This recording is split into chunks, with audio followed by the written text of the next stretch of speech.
probably know that the full moon is a special time of heightened energy and emotion. But did you know that every full moon is unique? This week's full moon is in Taurus, and I've got 3 tips to help you make the most of this grounding influence. I'm Kelly from Kelly's Astrology, and on my channel you'll find insight and guidance as well as tips on timing your life with astrology. Before I dive in and share some tips for the full moon this week, I do want to let you know that if you're looking to add more positivity and purpose to your life, you definitely want to register for my online astrology course, Benefits and Blessings, How to Find Hope, Happiness and Fulfillment with the Planets. You can sign up via the link below now. So let's get into what this week's full moon in Taurus might mean for all of us. First off, I have to say that the full moon in Taurus is one of my favorite full moons every year. It tends to be more of a grounding, stabilizing influence. What you also need to know is that the moon has a special gift in Taurus. This is where the moon is said to be exalted. So the moon has got a great reputation and she's got access to high quality resources while she's in Taurus. So the moon in Taurus is a time I look forward to every month for a chance to kind of slow down, be in my body and just get embodied, solid in myself, but in the world at large. So there is a nourishing component. There's a very tactile component to the full moon in Taurus. But the biggest thing is your first tip for the full moon in Taurus, which is about slowing down. It's in Taurus that idea of slowing down to smell the roses is really made manifest. And so the first tip for your full moon in Taurus experience this week is to take a pause, take a beat, take your foot off the accelerator, stop, slow, pause, breathe, recalibrate. The full moon is happening at 19 degrees Taurus and it will be strongest on Tuesday, November 12th if you're in Canada and the US, and you'll feel that most strongly on Wednesday, the 13th of November if you're in Australia. I'm going to put the chart of the full moon up towards the end of the video, so stick around for that as we go. Even though we say the full moon is on November 12th or on November 13th, we will experience the moon being visually big and bright and full, usually for about 3 nights. So Monday night, Tuesday night, and Wednesday night, the moon is going to look really big and be very potent as she moves through the sign of Taurus. So your first tip for the full moon in Taurus is to do less, to slow down, to focus on quality over quantity, to think about pleasure and enjoyment rather than like doing a million things or just focusing on success and achievement. The moon in Taurus is happy to accumulate, but the moon in Taurus wants to accumulate pleasurable experiences and encounters, not just, that kind of success or type A type drive. Point number 2 is to be in your body. Taurus is our most embodied tactile sign. And with the full moon in Taurus, all the senses, the 5 main senses, sight, sound, taste, touch, smell, they're all activated. So when the full moon is in Taurus, it's a great time to pleasure and pamper all the senses, to have beautiful fragrance like lovely essential oils, to maybe cook and you're doing a couple of things there where you've got your hands in the food. So there's a tactile touching component, but of course when you cook at home you get those lovely aromas of food on the stove, like a pot bubbling away or a stir fry or even something baking in the oven.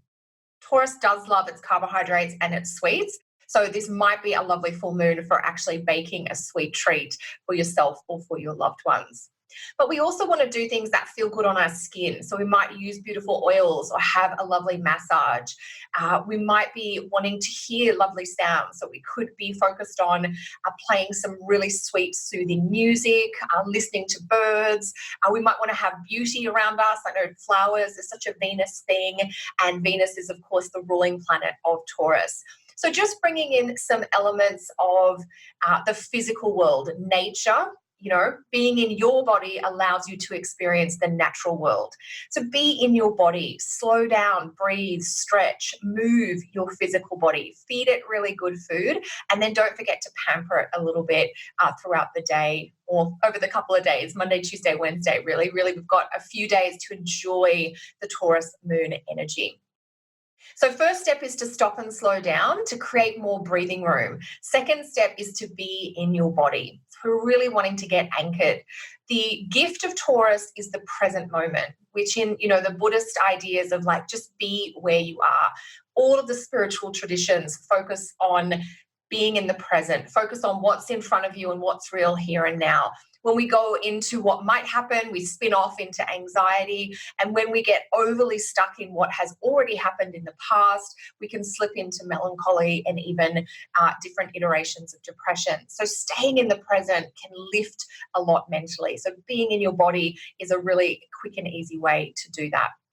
The third tip is actually to escape, to daydream, to create some space for creativity. And that doesn't come so much from the Taurus energy itself, but rather from the ruler of this full moon, which is Venus, the ruler of the sign of Taurus. Venus is currently in an aspect with Neptune, which creates a little bit of a daydreamy, escapey, imaginative quality. It definitely reinforces the need for rest. I think if I had to pick one thing that I would encourage you to do this week while the full moon happens in Taurus is to slow down and rest, to get more sleep, to see less people, to do less things. Neptune has a sleepy, lethargic quality, and because the ruler of the full moon is Venus and she's in aspect to Neptune, that energy of sleepiness is being pulled through. Now, Neptune's influence can also heighten energy, intuition, and emotional awareness. So you may find there's an increase in sensitivity. You might feel things or be more emotional. So what I'm going to do now is to bring up a chart of the full moon itself onto the screen, just so you can see what we astrologers are looking at. Now, I'm going to bring up the chart. Hang on one second. I'm not going to do that. I'm going to bring up the chart for my location, which is in Belgium, in Europe, and I'm going to explain what we're doing. But I also do want to mention that what the full moon chart looks like will be different for you depending on your location. So it is important always to have a look when you're looking at the chart itself.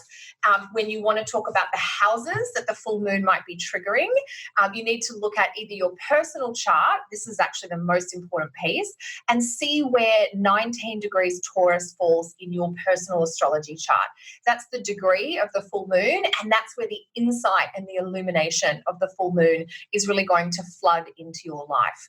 So think about the topics that might be associated with whatever house you have Taurus in your chart, and that's where the full moon is really triggering you. This chart that we're looking on the screen is for my geographical location, and so that's a big one for you to keep in mind, that the chart may look differently where you are. But the energy that's happening in the chart is going to be similar because the planets, of course, will still be in the same aspects or geometrical arrangements to each other. And so I wanted to show you here the full moon in Taurus, and the full moon happens when the sun and moon oppose each other. Now, the full moon is ruled by, Taurus, I should say, is ruled by Venus, which means my next question is, where is Venus in the chart and what is she doing? Now, she's in Sagittarius, which is quite an exciting, uplifting sign. She's in the same sign as lucky Jupiter. So there is a hopeful quality to this full moon. But the most influential pattern that Venus is involved in is this square to the planet Neptune. So that's where I'm getting my third tip for this full moon from, that we will need a little bit of escape. There might be some dazed or vague energy, and these are qualities of Neptune. So Venus in Sagittarius can be quite independent and quite adventurous and very open-minded, but she has these few days, which is happening this week, where she has to navigate Neptune's foggy territory.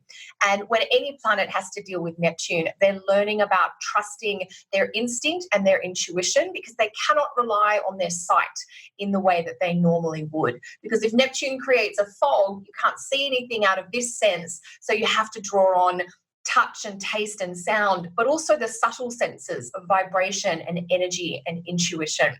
So between the Venus square Neptune aspect and the moon being full in the sign of Taurus, which is so much about sensory experiences, one of the great gifts that's like an added bonus for this week with the full moon in Taurus is the chance to tune in and see what your body or your psyche or your higher self can tell you about your life and your circumstances when you stop letting your mind run the show. So think about the sensations that happen in your physical body. If you get a heaviness in your tummy or a lightness in your chest, just connect that to what's going on around you. Because the full moon ruler, Venus, will be in square to Neptune, extra sleep, extra rest, but also intuition and creativity is definitely heightened. So as you escape your regular roles, responsibilities, and routines, you give yourself some breathing room to imagine and to daydream. And we don't often allow enough time for that in modern life. It's very fast paced, it's very go, go, go. It's like, what have you done? What are you doing? Neptune is about the reminder that you're a human being. So just give yourself permission to be for a couple of days and see how much more motivated and energized you are later in the week after the full moon when you return after this resting period. So there's 3 tips for the full moon in Taurus for you: to stop and slow down, adjust your pace, to be in your body and to nourish your body, whether that's food, rest, exercise. Just really take good care of this physical vessel that you are wandering around in. And the 3rd tip, of course, escape your regular routines and responsibilities and create some space for creativity. That means fun, pleasure, playfulness. You might not be super productive, but that's okay. We're having that internal soul recharge, if you like. So let me know how these tips are helping you navigate the full moon in Taurus. I always love to hear from listeners what shows up for you. What is the full moon in Taurus triggering in your personal chart? So leave me a comment below and let me know how that's going for you personally. And if you would like to keep up to date with all these astro insights, don't forget to subscribe to my channel where you'll get notifications about all the latest videos that are released. And if you are looking to add more purpose and positivity in your life, I hope you'll join me for my next online astrology course, Benefits and Blessings, which you can register for via the link below. Take care and enjoy the full moon. Bye for now.